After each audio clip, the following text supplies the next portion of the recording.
சிவா திருச்சிற்றம்பலம். தென்னாடுடைய சிவனை போற்றி, எந்நாட்டவர்க்கும் இறைவா போற்றி. நமச்சிவாய வாழ்க, நாதன் தாள் வாழ்க, இமைப்பொழுதும் எண்ணெஞ்சில் நீங்காதான் தாள் வாழ்க.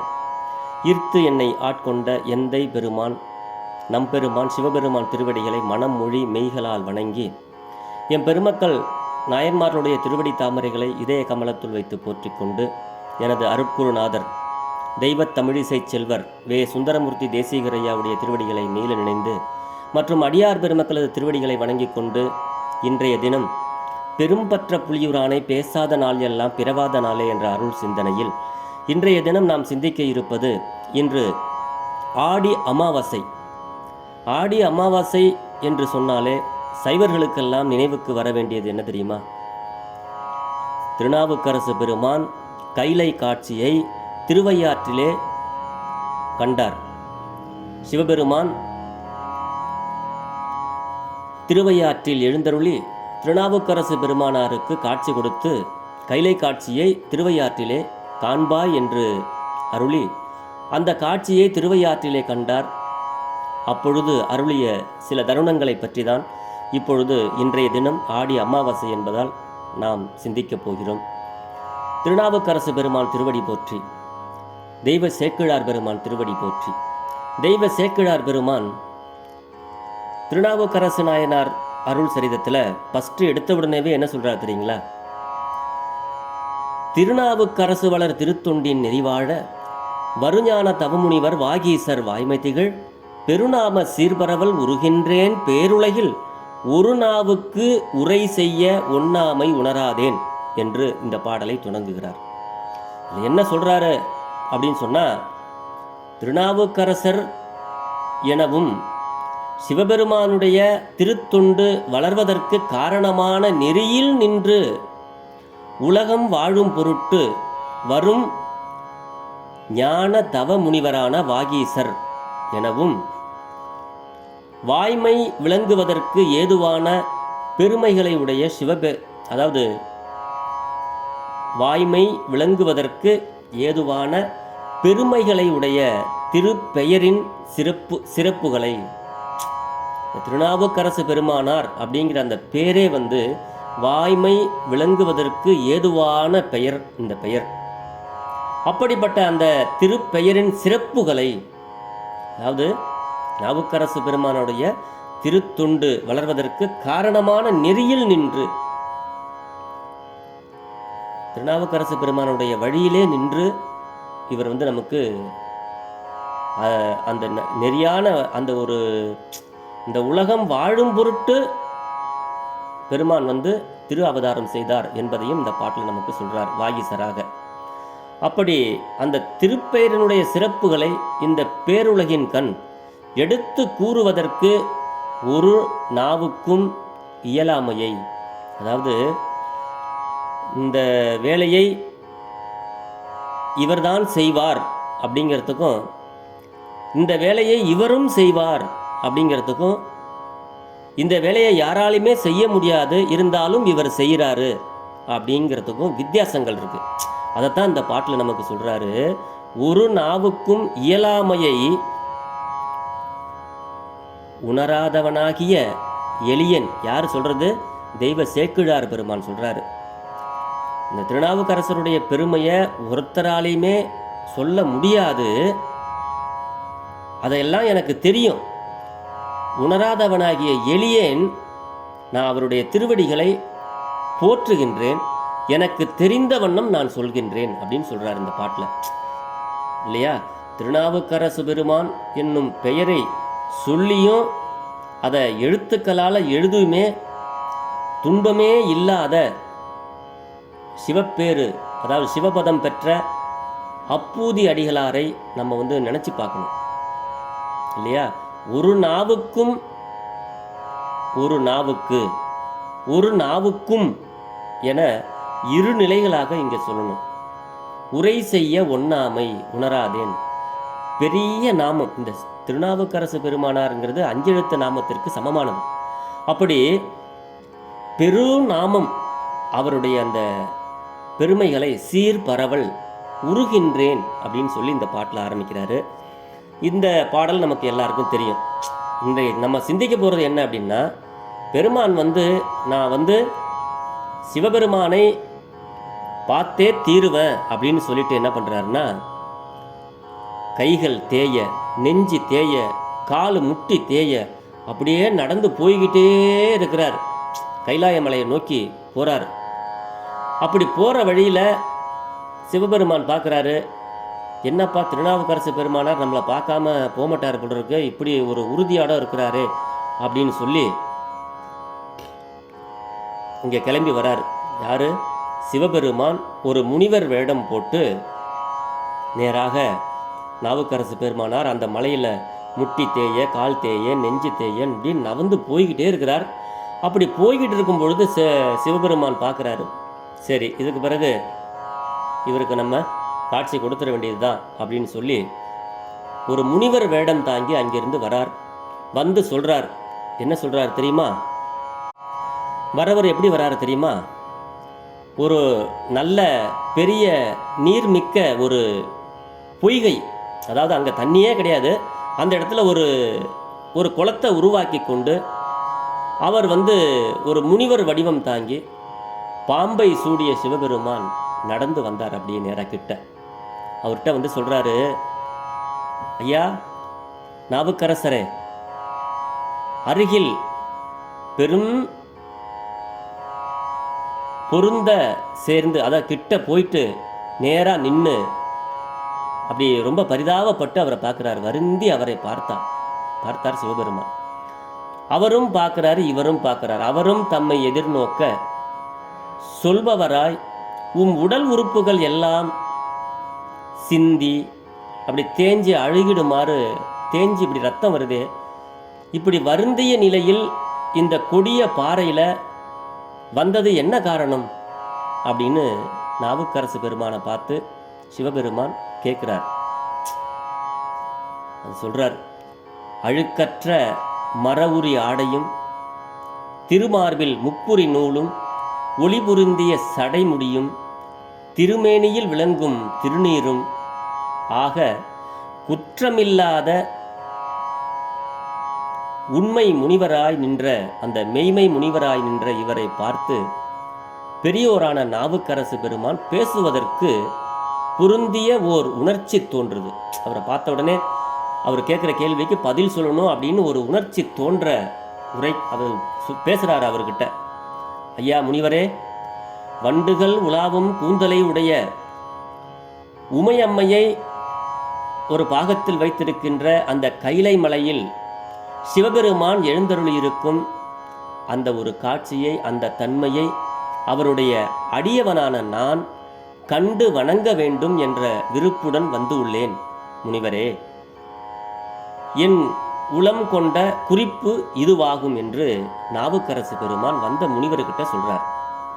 அதுக்கு அவர் பதில் சொல்றாரு, ஐயா இந்த பெரிய கைலை மலையானது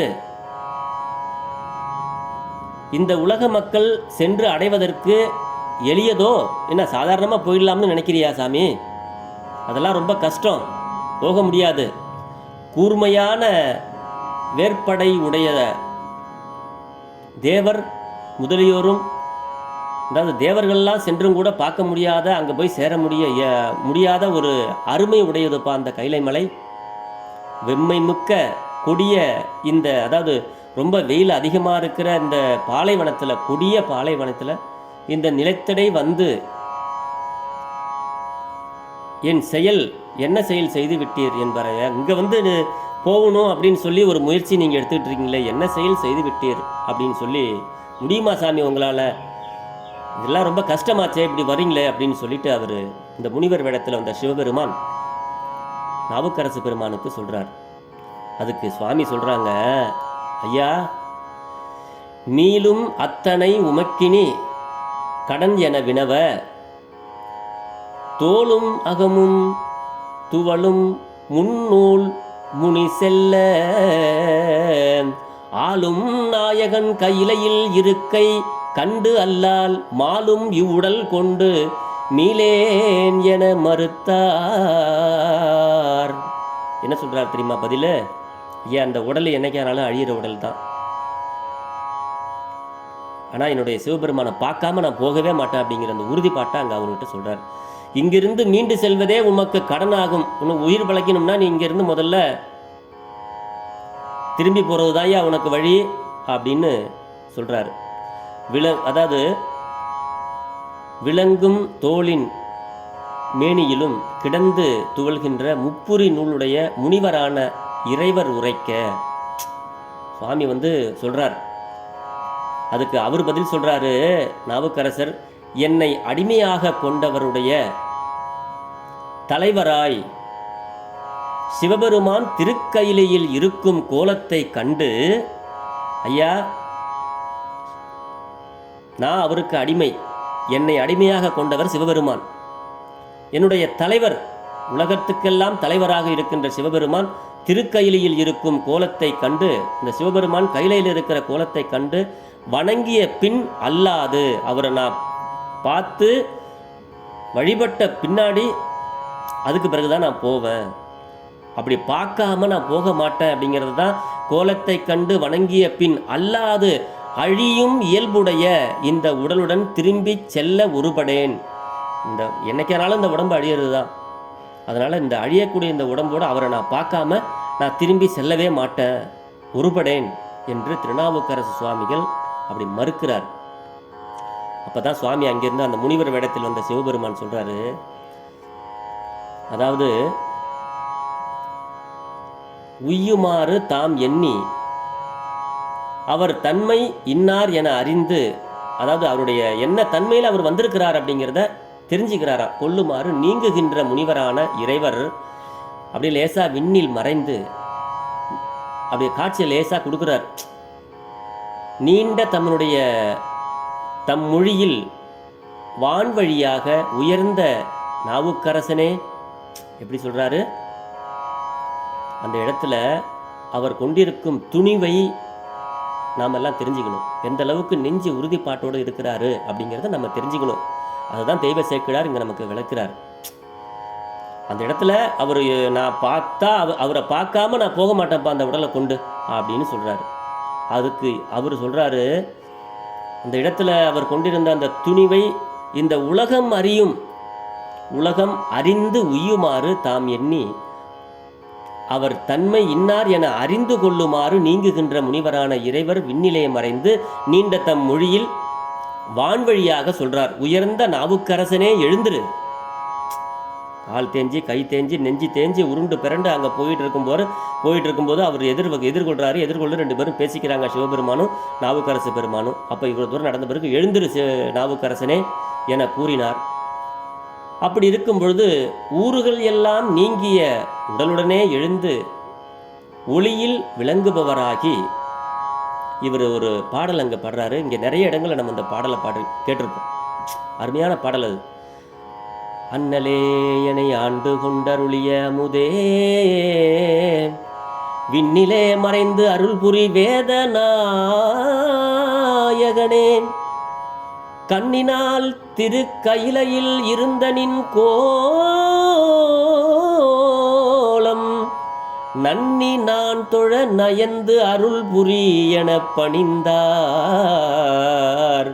நன்னி நான் தொழ நயந்து அருள் புரி என பணிந்தார். அந்த பாடல்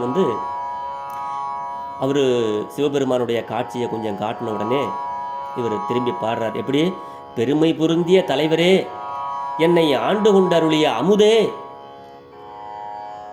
விண்ணினிடமாக மறைந்து அருள் செய்யும் 4 மறைகளுடைய தலைவனே, இந்த திருக்கையிலை மலையில் வீற்றிருந்த அருளும் உன்னுடைய திருக்கோலத்தை நான் கண்ணால் கண்டு வணங்கும்படியாக விரும்பி அருள் செய்வீராக என வேண்டியவாறு கீழே விழுந்து பணிந்தார் நாவுக்கரசு பெருமான். அப்படி வணங்கி எழுந்து நின்ற நல்ல தொண்டரான அந்த நாவுக்கரசரை பார்த்து சுவாமி சொல்றாங்க, வான் ஒளியா தம் பெரு வாக்கினால், வான் ஒளியாகன்னா அப்படி அந்த ஒரு ஒளியாக ஆகாச மார்க்கமா ஒரு ஒளி மட்டும் கேட்குது. அப்படி தன்னுடைய பெரு வாக்கினால் இப்படி காட்டுறாரு, நாவுக்கரசனே இதோ இந்த பொய்கையில் மூழ்கி நாம் இருக்கின்ற அந்த திருக்கையிலையில் வீற்றிருக்கும் அந்த முறைமையை குற்றம் இல்லாத சிறப்புடைய திருவையாற்றிலே சென்று காண்பாயாக என்று நாவுக்கரசு பெருமானுக்கு சிவபெருமான் பணித்தருளினார். அப்படி அருள் செய்கிறார். போய் பார், அங்கே போய் பார், என்னுடைய கைலை காட்சியை பார்க்கணும்னா குற்றம் இல்லாத பழுதில் சீர் திருவையாற்றிலே கான் என பணித்தார். அப்படி ஒரு விண்ணப்பத்தை வைக்கிறார். அதோடு சென்று அந்த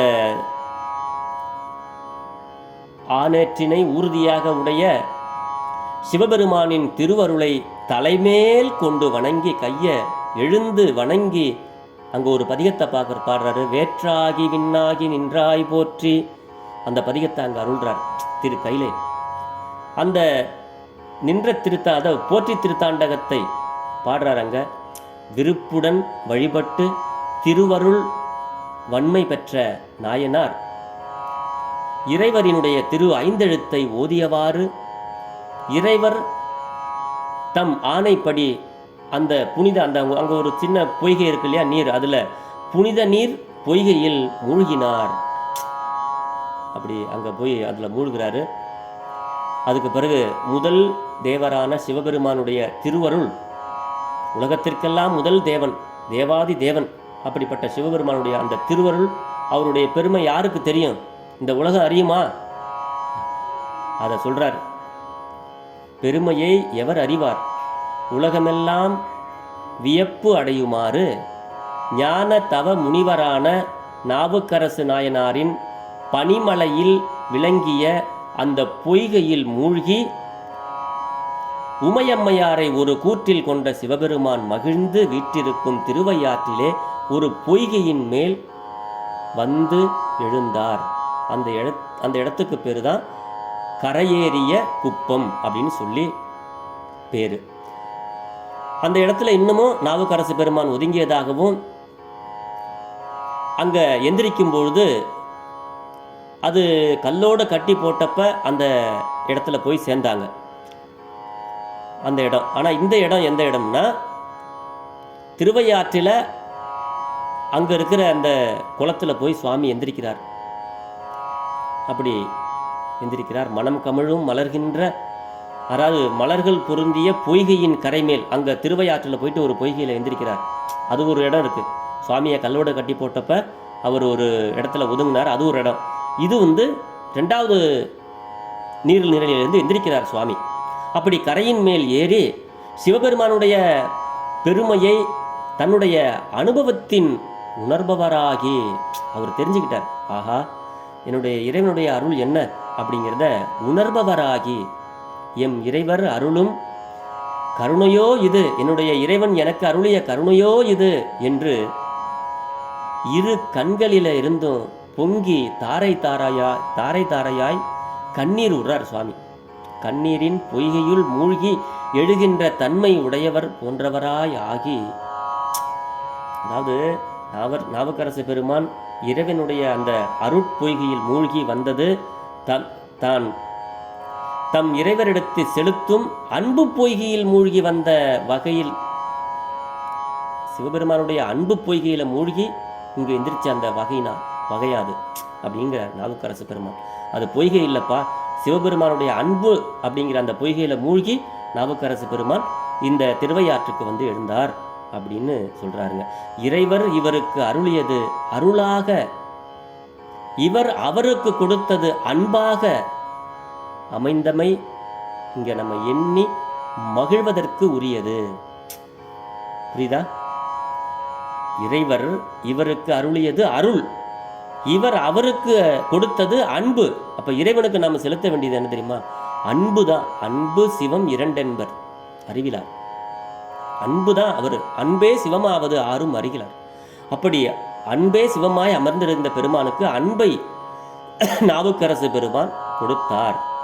அப்படி நெருங்கிய நீண்ட கொடிகள் கட்டிய அந்த திருவையாறு இருக்கு இல்லையா, அந்த வீதிகளால் சிறப்புற்று விளங்கும் திருவையாற்றிலே எழுந்தருளியிருக்கும் இறைவரனுடைய திருவடிகளை வணங்கும் குறிப்பில் வருகின்ற நாவுக்கரசர் அப்போது அங்க நிற்பனவும் நடப்பனவுமாய உயிர்கள் அனைத்தும் அருகில் விளங்கி நிற்கும் தன்னுடைய அதனுடைய துணையோட கூடி விளங்கும் தோற்றத்தை கண்டவராகி, துணை அப்படின்னா துணை என்றது பெண்ணுக்கு ஆண் ஒருவருக்கு மற்றவர் துணை என்பதுதான் கருத்து. அப்படி அங்க பார்க்குறாரு, ஒன்று அதாவது துணையோட இருக்கிறாரு. இந்த அருள் வரலாற்றை நம்ம மாதர்பிறை கன்னியானைங்கிற பாடலில் நம்ம தெரிஞ்சுக்கலாம். அப்படி அழகிய திருக்கைலை மலையில் கொடியென விளங்கும், இதுவும் ஒரு பாடல் ஒன்று இருக்கும். அழகிய திருக்கைலை மலையில் அழகான அந்த கைலாய மலை எப்படி இருக்கும் அப்படிங்கிறத கொடியென விளங்கும் பார்வதி அம்மையாருடன் விரும்பி வீற்றிருக்கும் தன்மையை இங்கு காணும் வண்ணம், அந்த கைலாயத்தில் எப்படி உமாதேவியும் சிவபெருமானும் அந்த கொடியுடைய வாகனமும் நந்தியம் பெருமானும் நிற்குமோ அந்த மாதிரி அந்த தன்மையை இங்கே காண்கிறார் நாவுக்கரசு பெருமான். இங்கு காணும் வண்ணம் சக்தியும் சிவமும் ஆகிய தன்மையில் பற்பல உயிர்களின் பிறப்பு விளங்கும் முறைமையை கண்டு வணங்கியவாறே நிலை பெற்று முனிவரான திருநாவுக்கரசர் தம் இறைவரது திருக்கோயில் முன் வந்தார். எங்க திருவையாற்றில் அந்த கோயில் முன்னாடி வந்தார் இல்லையா? அப்படி நாவுக்கரசு பெருமானார் அனைத்து உயிர்களையும் ஆணும் பெண்ணுமாகவே கண்ட அனுபவத்தை கூறினார். இந்த பாடலுடைய அவை சக்தியும் சிவமுமாக காணும் அனுபவத்தை கூறினார். சக்தியும் சிவமுமாய தன்மை இவ்வுலகமெல்லாம் ஒத்தோ ஆணும் பெண்ணும் உணர்குண குனியுமாகி வைத்தனவாள் இதை அங்கே பார்க்குறாரு சுவாமி. எல்லாமே ஆணும் பெண்ணுமாகவே அங்கே காட்சி கொடுக்குது. அப்படி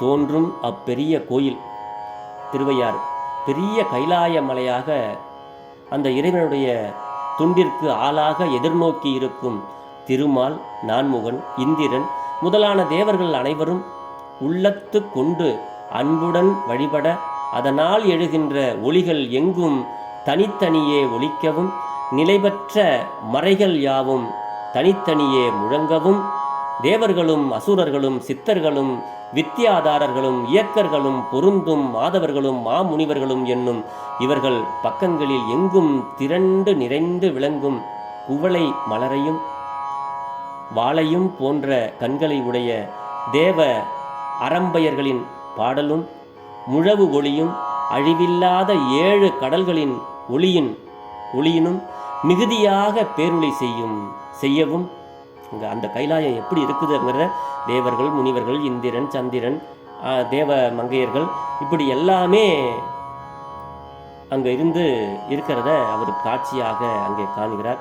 இடையில நந்தியம் பெருமான் சிவபெருமானுக்கும் அதாவது இறைவரின் ஆணை வழி நின்று வருபவருக்கு வழிபாடு செய்விக்கும் பொறுப்புடையவர். யாரை உள்ளே அனுப்பணும், யாரை வெளியே அனுப்பணும் அப்படிங்கிறது அவருக்கு தெரியும். அப்படி ஒரு அதனால தான் அவருக்கு நடு இடையாடி என்று பெயர். ஏன்னா ரெண்டுக்கும் நடுவில் இருக்கிறவர் அப்படின்னு பெயர் அவருக்கு. அப்படி அந்த ஒரு காட்சியையும் அங்கே அழகாக காண்கிறார். அப்போ தான் ஒரு பாட்டு ஒன்று அங்கே வருது. வெள்ளி வெற்பின் மேல் மரகத கொடியுடன் விளங்கும்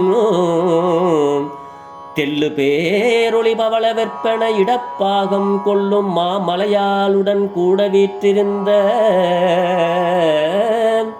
வள்ளலாரை முன்கண்டார் வாக்கின் மன்னவனார். அதாவது வெள்ளி மலை மீது மரகத கொடியுடன் விளங்கும் தெளிந்த பேரொளியை உடைய பவள மலை இந்த கைலாய மலை என்று கூறும்படியாக அந்த இடம் அருங்கில் உமாதேவியுடன் வீற்றிருந்து அருளும் வள்ளலாரான சிவபெருமானை திருநாவுக்கரசு பெருமான் நாயனார் தாம் முன் கண்டார். அங்கே அந்த காட்சியை திருவையாற்றிலே கண்டார். அப்படி கண்ட அந்த ஆனந்த கடலை தாம் இரு கண்களாலும் முகந்து கொண்டவராய் கைகளை தாம் தலைமீது குவித்து திருமுன்பு விழுந்து பின்பு எழுந்து உடலெல்லாம் அசையும்படி உயிர்களுக்கு எல்லாம் தலைவரான சிவபெருமான் திருமுன்பு நின்று கொண்டு திருநாவுக்கரசு நாயனார் ஆடினார், பாடினார், அழுதார். அந்த தொண்டருக்கு அங்கு அப்பொழுது நிகழ்ந்தனவாகிய வியக்கத்தக்க மெய்ப்பாடுகளை எல்லாம் சொல்ல வல்லார் யார் எவரும் இல்லை. அப்படி ஒரு அதை பார்த்து அவங்க இதை சொல்கிறதுக்கு வேற யாருமே கிடையாது அப்படின்னு சொல்லி சொல்கிறாரு நாவுக்கரசு பெருமான். அப்படி அந்த இவ்வாறாக நாயனாருடைய உள்ளம் மகிழுமாறு திரு கைலையிலே வீற்றிருக்கும் இறைவர்தம் துணைவியாருடன் வீற்றிருந்தருளவராக அப்படி திரு தொண்டனார் வணங்கிய எண்ணம் நின்று கொண்டிருக்க திருவையாற்றிலே எழுந்தருளியிருக்கும் தன்மை வெளிப்பட விளங்குமாறு முன் காட்டி அருளிய அந்த கைலை கோலத்தை சேமையாகுமாறு மறைந்து அருளினார். அதுக்கப்புறம் சிவபெருமான் இவ்வாறாக இப்படி ஒரு திருக்கையில் இருந்த அந்த கோலத்தை நாவுக்கரசு பெருமான் அங்கு காணும்படி அளித்து அப்படி ஒரு காட்சி அளித்து மறைந்து அருளினாராக. திருவடி தொண்டை மேற்கொண்டிருந்த திருநாவுக்கரசு நாயனார் மயங்கி உள்ளத்தில் முன்பு போல இன்னும் மகிழ்ச்சி பெற்றிருக்கும் வண்ணம் வேண்டி வருந்தி இனி இங்கு சிவந்த சடையுடைய இறைவனுடைய திருவருள் இந்த வகையதோ என்று தெளிவு கொண்டு உலகம் உய்யும் பொருட்டு தாம் கண்ட அந்த அருள் செய்தியை மகிழ்வுடன் பாடுவராகி தாம் பெற்ற இன்பம் பெருகையும் வையகம் அப்படிங்கிற அந்த உயர்ந்த நோக்கத்தில் அருளாளர்கள் படைத்தது தான் இந்த 12 திருமுறைகள் நமக்கு. அந்த மாதிரி இங்கே இந்த திருநாவுக்கரசு நாயனார் தாம் கண்ட அந்த காட்சியை நாயனார் மயங்கி உள்ளத்தில் முன்பு போல இன்னும் மகிழ்ச்சி பெற்றிருக்கும் வண்ணம் வேண்டி வருந்தி இனி இங்கு சிவந்த சடையுடைய இந்த சிவபெருமானுடைய திருவருள் இவ்வகையதோ இப்படியெல்லாம் நமக்கு அருள் செஞ்சாரே அப்படின்னு வியந்து தெளிவு கொண்டு அதெல்லாம் அதாவது உலகம் உய்யும் பொருட்டு நம்மெல்லாம் உய்வு பெற வேண்டும் அப்படிங்கிறதுக்காக தாம் கண்ட அந்த திருவருள் கருணை அந்த அருட்கருணை செய்தியை மகிழ்வுடன் பாடுபவராக இந்த பாடலை பாடி அருளினார். அந்த பாடல் தான் இந்த பாடல். மாதர் பிறை கன்னியானைன்னு தொடங்கும் 4வது தமிழ் வேதத்தில் 3வது பதிகம்னு நினைக்கிறேன் அந்த பாடல். இப்போ அந்த பாடலை சிந்தித்தோம்னா இன்னும் ரொம்ப நேரம் ஆகும். ஆக இந்த பாடலை மட்டும் நம்ம இப்பொழுது சிந்திப்போம். இது பெரிய புராணம் தான். இது நமச்சிவாய. திருச்சிற்றம்பலம். மாதர் பிறை கன்னியானை மலையான் மகளோடு என்னும் கோதரு தன் தமிழ் சொல்லால் குலவு திருப்பதிகங்கள் வேத முதல்வர் ஐயாற்றில் விரவும் சராசரம் எல்லாம் காதல் துணையொடும் கூட கண்டேன் என பாடி நின்றார். காதல் துணையுடன் கூட கண்டேன் என பாடி நின்றார். திருச்சிற்றம்பலம். இந்த பாடல் மாதர் பிறை கன்னியானை மலையான் மகளோடும் என தொடங்குகின்ற குற்றமற்ற தன்னிய, அதாவது நாவுக்கரசு பெருமானுடைய பாடல்கள் எப்படிப்பட்டது? குற்றமற்ற தன்னிய தமிழ் சொல்லால் ஆய திருப்பதிகம். இது அப்படிப்பட்ட ஒரு அற்புத பதிகம். மறை முதல்வரான இறைவரை அந்த திருவையாற்றிலே பொருந்தி நடப்பனவும் நிற்பனவுமாக உயிர்கள் யாவும் காதல் பொருந்திய அதாவது அதோடைய தம் துணைகளுடனே இயைந்து வர கண்டேன் என்னும் இந்த கருத்துப்பட இந்த பாடலை நமக்கு பாடினார் இல்லையா? அந்த நாள் இந்த நாள் அப்படி என்று சொல்லி இந்த பதிகம் காந்தார பண்ணிலே அமைந்ததாகும். இந்த பாடலில் யாதும் சுவடுபடாமல் ஐயாறு அடைகின்ற போது என அந்த பகுதி கைலையில் இருந்து திருவையாற்றுக்கு அந்த பொய்கையில் மூழ்கி திருவையாற்றில் எந்திரிக்கும்போது உடம்புல அந்த தேஞ்ச புண்ணு, அந்த நெஞ்சு தேஞ்சது, கை தேஞ்சது, முட்டி தேஞ்சது, சோர்வு, இதெல்லாம் எந்த ஒரு உடம்புல சுவடுமே இல்லாமல் திருவையாற்றிலே சுவடுபடாமல் வந்து அருமையாக புலப்படுத்துகின்றது அந்த பாடல். அப்படிப்பட்ட அந்த திருப்பதிகத்தில் வரும் அந்த உயிர் பெயர்கள் யாவும் இயங்குவன. இவை அனைத்தும் அங்கே சிவபெருமானும் உமாதேவியுமாக அம்மையும் அப்பனுமாக நாவுக்கரசு பெருமானுக்கு காட்சி அளிப்பதோடு இவை இயங்கும் திருவையாற்று திருக்கோயிலும் பிற திருக்கோயில்களும் ஆகிய அனைத்து உலகமே உருவமாக யோனிகள் உறுப்பதாக விளங்கும் அம்மையப்பரினுடைய திருக்கோலமா காட்சி தருகின்ற நோக்குவ அனைத்தும் பார்க்கறது எல்லாமே அவையே போல் தானாக நிலை பேரின்ப காட்சிக்கும் உண்டு. ஆதலில் சராசரங்கள் எல்லாம் காதல் துணையோடு கூட கண்டேன் அன்று நாவுக்கரசு பெருமான் இந்த பாடல்களை பாடி நமக்கெல்லாம் அருள் செய்தார். அப்படி திருவையாற்றிலே பார்க்கின்ற அனைத்துமே உமாதேவியும் சிவபெருமானுமாக காட்சி கொடுத்து அந்த கைலாய காட்சியை திருவையாற்றிலே நாவுக்கரசு பெருமானுக்கு கொடுத்தார்கள். இது நம்ம சொன்னான்னு சொல்லிக்கிட்டே போகலாம். அதனால் இதோடு நாம் இந்த சிந்தனையை நிறைவு செய்வோம். ஆடி அமாவாசை தினமான இன்று இந்த அப்பர் பெருமானுடைய கைலை காட்சியை நாம் எல்லாம் சிந்தித்தோம் என்று சொல்லி அடியாருடைய திருவடிகளை வணங்கிக் கொண்டு அடியார்க்கு அடியேன் சிவபாலா விடைபெறுகிறேன். சிவா. திருச்சிற்றம்பலம்.